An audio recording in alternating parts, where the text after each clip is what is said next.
मां कौशल्या प्रभु राम के साथ जाने को तैयार हो रही है। मां का अधिकार है, अपने अधिकार को वे जताते हुए कहती है, एक मां ने तुझे ये कहा है, मैं जननी हूं तेरी, मेरा अधिकार अधिक है तेरे ऊपर। उस अधिकार से कहती हूं कि मैं तेरे साथ दंडक बनने चलूंगी। प्रभु राम मां कौशल्या को उपदेश देते हैं। यहां पर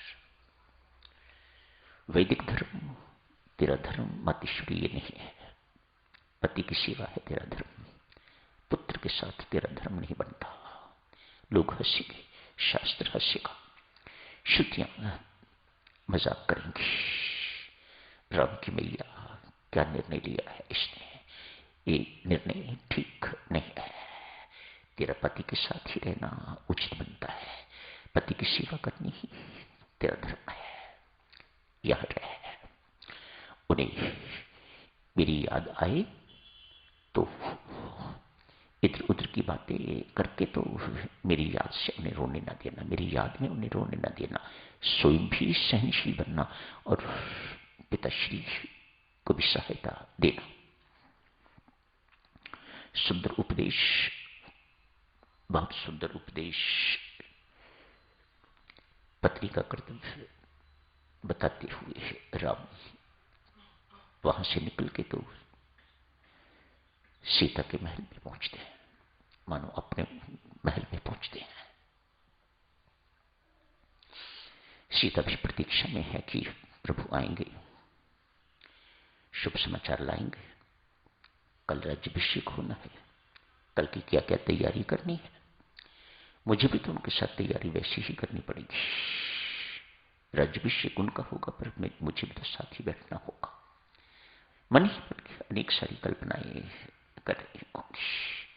आज चेहरा उदास दिखा है। पति पत्नी देवियों सज्जनों घरों में रहते हुए किस प्रकार होने चाहिए, इन दोनों के आदर्श जीवन से हमें सीखने को मिलता है।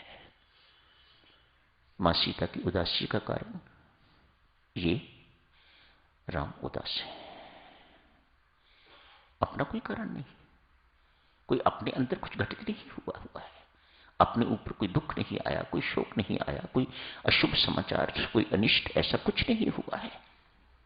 पति आज उदास आ रहे हैं, मां सीता उदास हो जाती है। पति उदास क्यों है? आप सोचते हो उन्हें जंगल जाने का दुख है, उन्हें मां कौशल्या को छोड़ने का दुख है? नहीं, ऐसा कुछ नहीं है। आज उदासी है, वे दोनों जगह तो पार कर आए गए। पिता से मुख ऐसे ही मोड़ लिया जैसे कोई जान पहचान ही नहीं। मां को थोड़ा सा समझाना पड़ा, उनसे भी मुख मोड़ लिया है। आज पत्नी के पास आया। एक पति का धर्म किस प्रकार का होना चाहिए?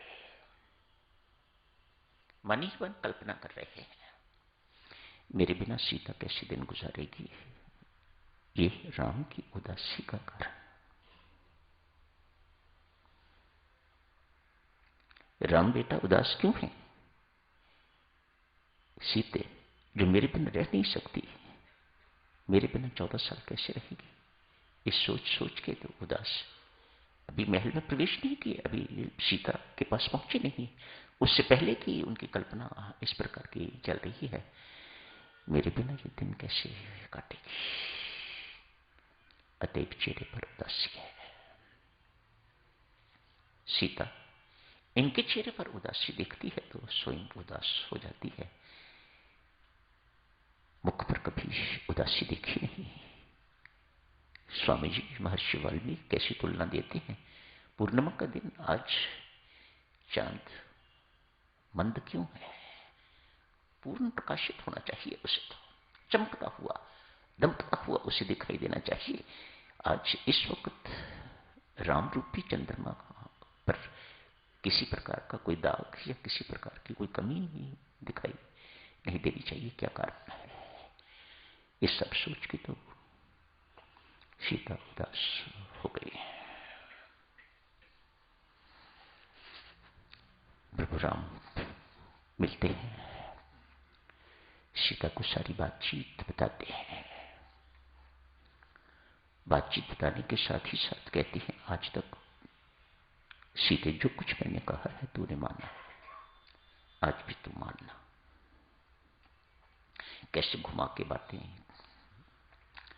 कर रहे हैं, शुरुआत कैसे की है, भूमिका कैसे बना रहे हैं।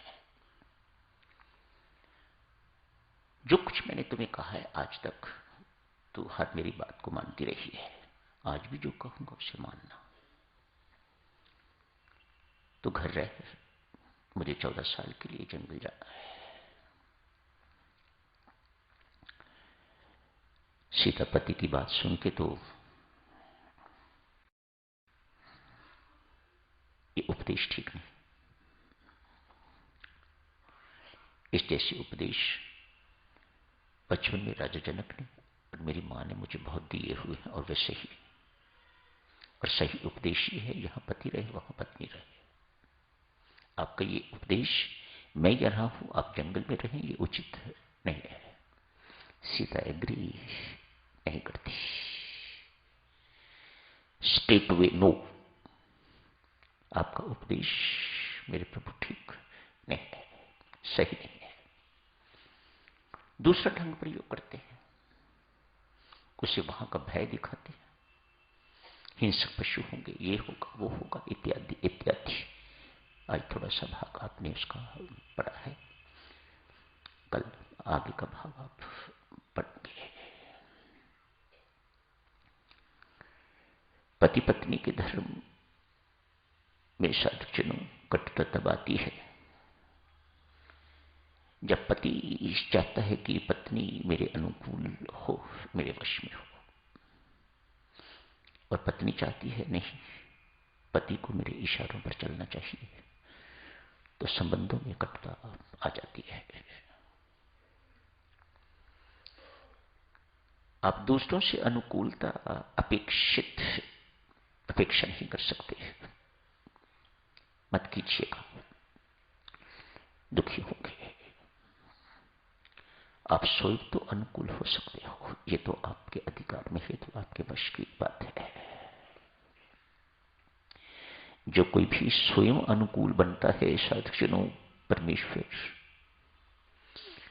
उसके इस प्रयास को तपस्या घोषित कर देते हैं। ये एक्सपेक्ट नहीं करना कि मेरा पति मेरे अनुकूल हो, ये एक्सपेक्ट नहीं करना कि मेरी पत्नी मेरे अनुकूल हो ना, हम अनुकूल हों ये अपेक्षित है। परमात्मा को ये बात बहुत अच्छी लगती है, आपके इस प्रयास को, पति पत्नी के इस प्रयास को परमात्मा झट से तपस्या घोषित कर देते हैं। शाबाश। आज की चर्चा यहीं समाप्त करने की इजाजत दीजिएगा साधुजनों। परमेश्वर की कृपा सब पर बनी रही। जिस किसी घर में भी थोड़ी बहुत कटुता है, परमात्मा उस कटुता को दूर करे। कारण कुछ भी नहीं होता, छोटी छोटी बातें होती हैं, उन्हीं को व्यक्ति बतंगड़ बना देता है। बाद में पछताता भी है, बात इतनी बड़ी थी नहीं जितनी बन गई। ऐसी बातें हों साधुजनों तो उन्हें आज निकालिएगा दिन से, अनुकूल होइएगा। अनुकूल होने की अपेक्षा नहीं रखनी कि वो अनुकूल हो, स्वयं अनुकूल होना सीखेगा। ये साधना है। संत महात्मा कहते हैं, परमात्मा कहते हैं, ये तप है। धन्यवाद।